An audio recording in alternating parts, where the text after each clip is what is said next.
Всем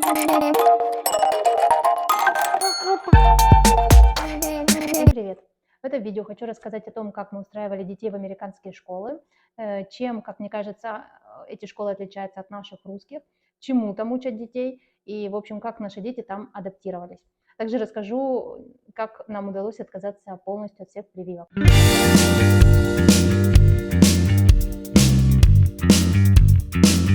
Итак, как мы устраивали детей в школу? Мы съездили во все 3 школы: high school, middle и elementary. Там у нас попросили договор аренды, то есть, чтобы мы подтвердили, что у нас есть адрес и прописка, которая соответствует данной школе.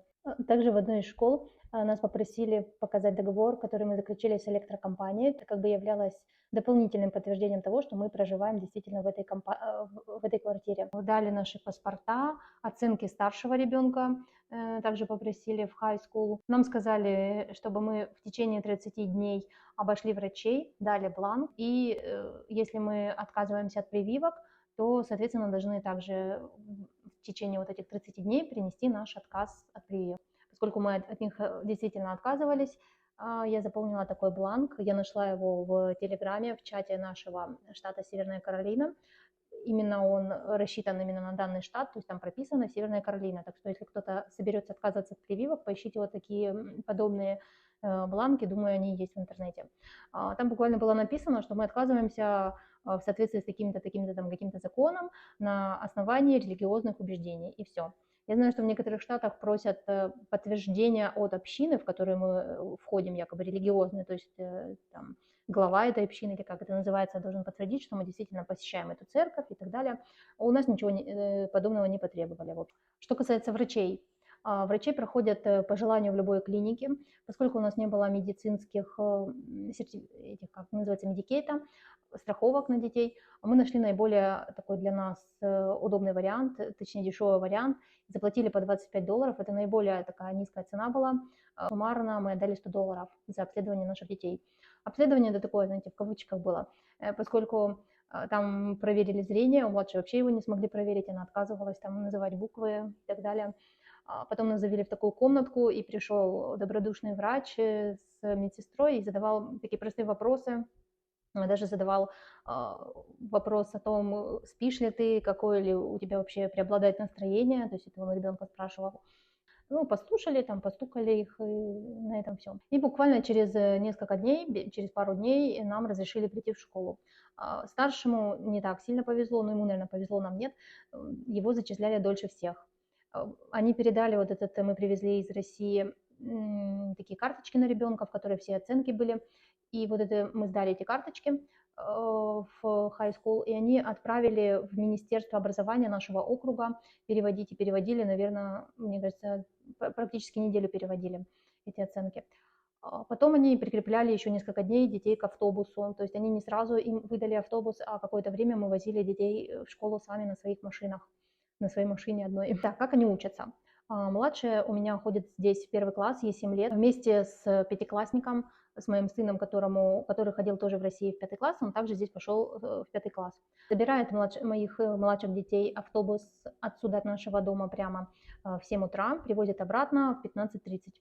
Старшему повезло не так сильно, он ходит в high school, в 9 класс, автобус за ним приезжает в 6:15 утра. И средний сын ходит в 7 класс, за ним автобус приезжает примерно в 8:40, и домой он возвращается в 5 вечера. Кстати, на школьных автобусах действуют такие очень строгие правила, и если этот школьный автобус останавливается, внезапно откидывается у него красный такой сигнал «стоп», зажигаются красные фонари, эти фары, и палочка такая выезжает у него, которая предотвращает выбегание детей на проезжую часть, когда он их сажает, выпускает. В общем, все водители обязаны беспрекословно остановиться и на этой стороне дороги, и на противоположной, только если там эта дорога не разделена таким хайвеем. Если этого не сделать, не остановиться, то последуют и штрафы, и буквально там лишение водительских прав. Для того, чтобы забрать ребенка из начальной школы, из элементари, всем выдают такие номерки на машину, ты их прикрепляешь себе на лобовое стекло, и возле школы дежурит полицейский, он распределяет движение, чтобы не было столпотворения, пробок и так далее. Заезжает машина вот такой как бы змейкой. Возле школы стоят волонтеры, учителя, которые регулируют, опять же, этот поток машин. Они выводят детей, открывают двери. Утром они открывают двери, чтобы ребенка как бы достать из машины, помочь ему выйти. Вон там, короче, это студенты стоят, припаркованы велики. Бейли Middle School, средняя школа. Вот так нас не пускают туда, там на выезд. И теперь нам надо сделать кружок вот такой, развернуться и заехать. Вот такая она пробка. Вот такая, это тоже мое слово паразит, да? Давайте избавляться от паразитов вместе. Реклама антипаразитарного средства. Идея для тех, у кого уже есть реклама и паразиты.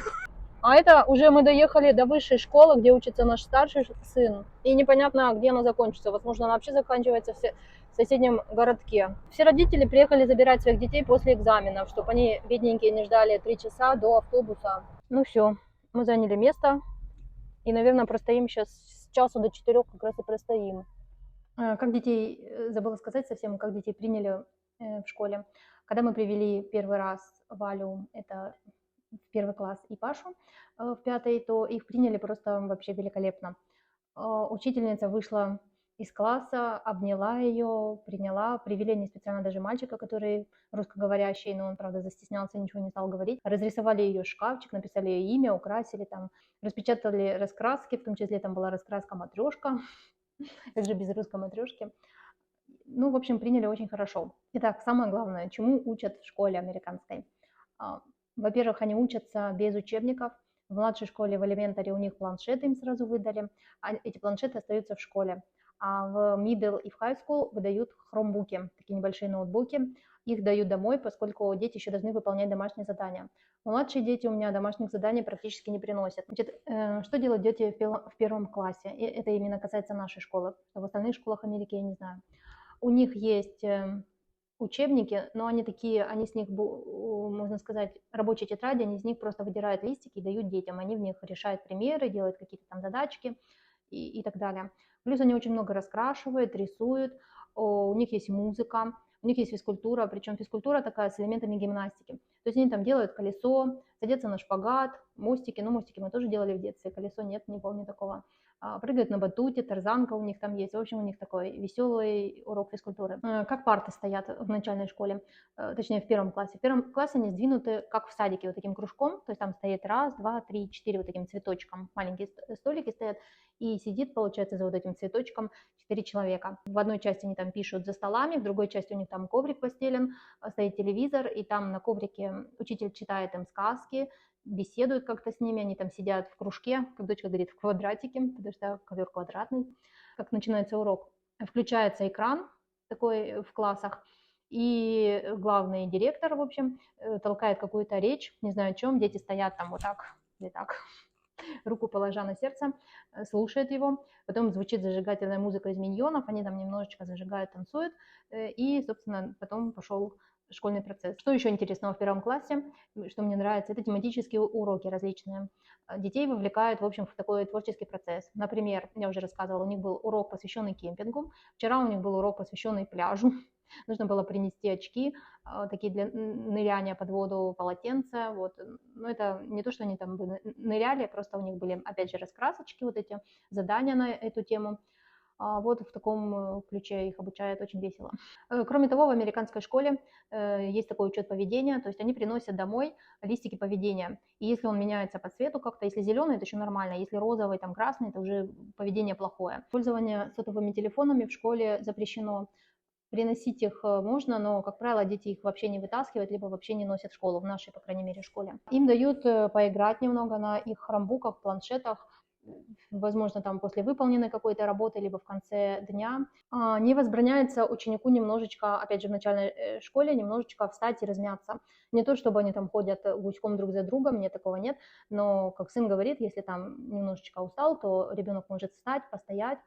Когда идет в средней школе, например, тоже сын рассказывал, в 7 классе им дают, допустим, урок английского и дают какие-то задания на листиках. Можно по желанию, опять же, встать с парты и пойти в угол, сесть на ковре и сделать это задание уже сидя на ковре, лежа на ковре. Потом у них есть урок, опять же, чтения, когда учитель им читает книги, они могут достать свои ланчбоксы, достать печеньки, жевать печеньки, слушать сказки, в общем, вот так. Relax. Тетради у детей есть. Это необычные наши зелененькие тетрадки в клеточку, в линию, в косую и так далее. Это тетради формата А4, они большие.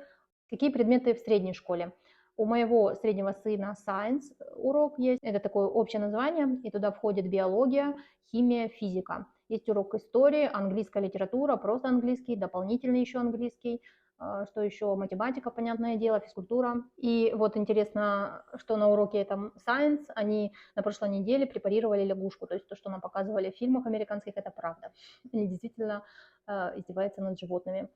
На экране там высветился, в общем, план разрезания, и они, следуя этому плану, там доставали сердце, органы. В общем, не будем об этом. Или вот такое задание, которое получил мой сын в 7 классе. Трансформация энергии называется. В общем, нужно выполнить, вот почему оно такое замалеванное, потому что с этой стороны нужно раскрасить, ответить на вопросы и раскрасить. За него он получил всего лишь 60 баллов. 60 баллов – это неудовлетворительная работа. Вот. В общем, отвечаешь на вопрос, как там энергия это трансформируется, преобразуется, какой там цвет светит, что-то такое, и раскрашиваешь. Теперь про старшую школу, 9 класс. В 9 классе как такового вот класса, именно как у нас там 9 А, 9 Б, с определенными вот одними и теми же человеками, учениками нет. У них, можно сказать, как бы группы, то есть они могут встречаться с одними и теми же учениками в разных классах, на разных предметах. Вот он идет, допустим, у него сегодня физра, и он идет на физру, и там он встретится с какими-то другими детьми из разных вот этих групп. Считается, что в возрасте от 14-16, в общем, туда дальше и выше, дети уже достаточно самостоятельные, поэтому им дается список обязательных предметов, насколько я поняла, и плюс еще какие-то предметы, которые они могут выбирать сами для себя. У всех детей, мигрантов, те, которые не разговаривают на английском языке, у них обязательно дополнительный английский язык, то есть специальный английский для мигрантов. И они проводят периодические тестирования, то есть раз в год или раз во сколько-то, нам пока что дали один раз эту бумажечку, в которой расписано, какие успехи у наших детей, то есть там по таким параметрам слушание на английском, чтение на английском, понимание, в общем, вот так. Пока что у нас стоят, конечно, единички. Что касается родительских собраний, то пока что у нас их не было ни разу, но мы учимся всего ничего с марта, получается, поэтому ничего не могу по этому поводу сказать, наверняка они есть и когда-нибудь будут. Самое главное, о чем я забыла сказать, как мы выбирали вообще эти школы. Когда переезжаешь, то прежде чем выбрать само жилье, нужно обязательно посмотреть на рейтинг школы, если есть, соответственно, конечно, школьники в семье. Как правило, вот этот рейтинг школы и стоимость аренды, стоимость жилья, они тесно связаны между собой. И если школа с высоким рейтингом, то есть это 8, 9, 10, то, соответственно, и жилье будет здесь такое недешевое. Из чего складывается этот рейтинг? Он складывается из успеваемости учеников, и также он может складываться из того, кто в эту школу ходит, то есть какое население, можно сказать, то есть есть там черные, мексиканцы, вот, к сожалению, вот так. Теперь расскажу про те отличия, которые заметила лично я за такой короткий срок, но уже заметила.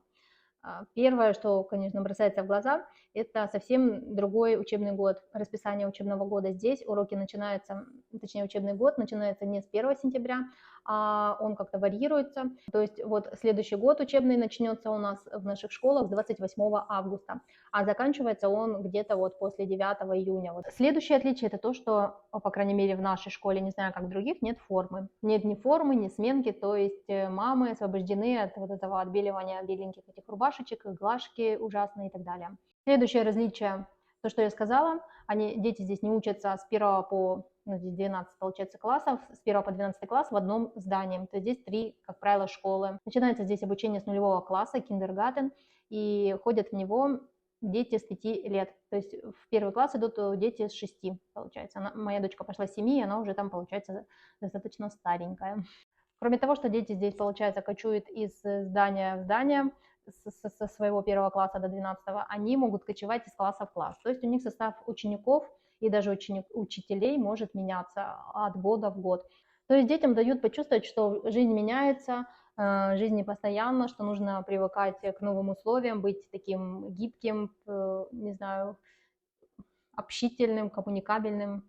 Потому что для меня, например, был огромнейший просто стресс и удар, когда нас расформировали перед 9 классом, и в 9 класс я пошла совершенно с новыми детьми. Это был просто стресс. Следующее отличие – это школьное питание, как построено здесь. Ну, о школьном питании в США я снимала отдельное видео, поэтому особо распространяться на эту тему не буду, просто скажу, что здесь нету привычного нам рациона школьных обедов. Здесь бургеры присутствуют, пицца, картофель фри, ну и вместе с тем много фруктов, овощей, соков, молока и прочего. Также здесь отличается система пропусков уроков. То есть нам сразу сказали, вы можете за год пропустить, допустим, 10 дней, в принципе, но если свыше этих 10 дней, то нужно будет как-то отработать. Пока что я на эту тему особо не разбиралась, потому что мы, в принципе, посещаем исправно школу. Когда ребенок не приходит на занятия, нужно позвонить, предупредить. Мы обычно пишем и учителю, и нужно вообще сообщить секретарю. Даже если мы вот это все делаем и сообщаем, нам все равно поступает звонок, приходит письмо на электронное email, что ваш ребенок, в общем, пропустил, и если ваш педагог не в курсе, ваш классный руководитель, сообщите ему, и еще и звонят, и говорят, опять же, там, вы там пропустили. В общем, бдят. Еще такое интересное отличие в старшей школе, то есть с 9 по 19 класс, ребенок должен набрать сколько-то кредитов для того, чтобы получить диплом. Кредиты имеется в виду не денежные, а вот такого странного плана, странного понятия, в котором мы еще не до конца разобрались. То есть за прохождение каких-то обязательных предметов он получает кредиты, и там за каждый год обучения нужно получить, по-моему, в 9 классе 6 кредитов, в 10, 11 тоже по 6, а в 12, по-моему, 5. Итого вот сколько-то кредитов он набирает и получает диплом. Такая сложная, непонятная система. Одно из главных отличий, которое я выделила для себя, это различие в поведении самих детей, школьников, студентов, как их тут называют, и самое главное, учителей. То есть они, учителя здесь, мягко говоря, совсем мягко говоря, добрее. Они здесь настроены на то, чтобы помогать ученику. И нет такого, как бы здесь не выносится на всеобщее обозрение успеваемость ученика, его поведение, выдаются оценки, опять же, это тоже отличие от наших школ, выдаются оценки на таких листиках, в которых родители должны расписаться, и на родительском собрании, если они все-таки организовываются, то никто не будет выносить вот это все и позорить бедного родителя, рассказывать, как вот ваш Ваня Иванов совсем уж плохо и тянет класс на дно, и он двоечник, и не справляется. Ну, я думаю, что во многих российских школах у многих такая ситуация как раз и происходит. Здесь такого просто нет. Например, нас вызывали в среднюю школу по поводу нашего семиклассника. Ему хотели помочь, в общем, он как-то так слабенько учился, растерялся поначалу, и нас вызывали. Когда мы пришли в эту школу, зашли в кабинет, то мы просто, грубо говоря, обалдели. Там сидело, наверное, все 10 человек учителей, то есть там пришел и учитель science, несколько англичанок, у них, получается, много английского языка, историк там, и даже какой-то секретарь. И они в доброй манере, достаточно в такой приветливой атмосфере пытались разузнать, чем помочь нашему сыну, рассказали, что они видят, какие проблемы у него. Если бы такая ситуация произошла в русской школе и зачем-то бы вызвали нас туда, то, я думаю, бы все обошлось гораздо, точнее, все сложилось бы гораздо трагичнее, драматичнее и для нас, и для нашего сына. Очень много школа проводит мероприятий, школы.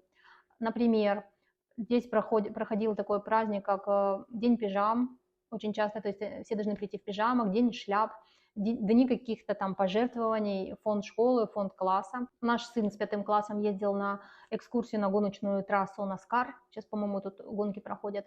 В high school, например, проходило такое мероприятие, привезли на их школьный стадион типа ярмарки, такой палатки, и там были батуты, проверь свою силу, такие аппараты. В общем, дети повеселились. Сейчас вот готовятся тоже очередные мероприятия к концу учебного года. Детей зазывают прийти вместе с родителями, какие-то там будут водные локации на поле, пикники, в общем, обещают какое-то веселье. Еще одно отличие, опять же, нужно вернуться к пропускам, к теме пропусков, это про болезни.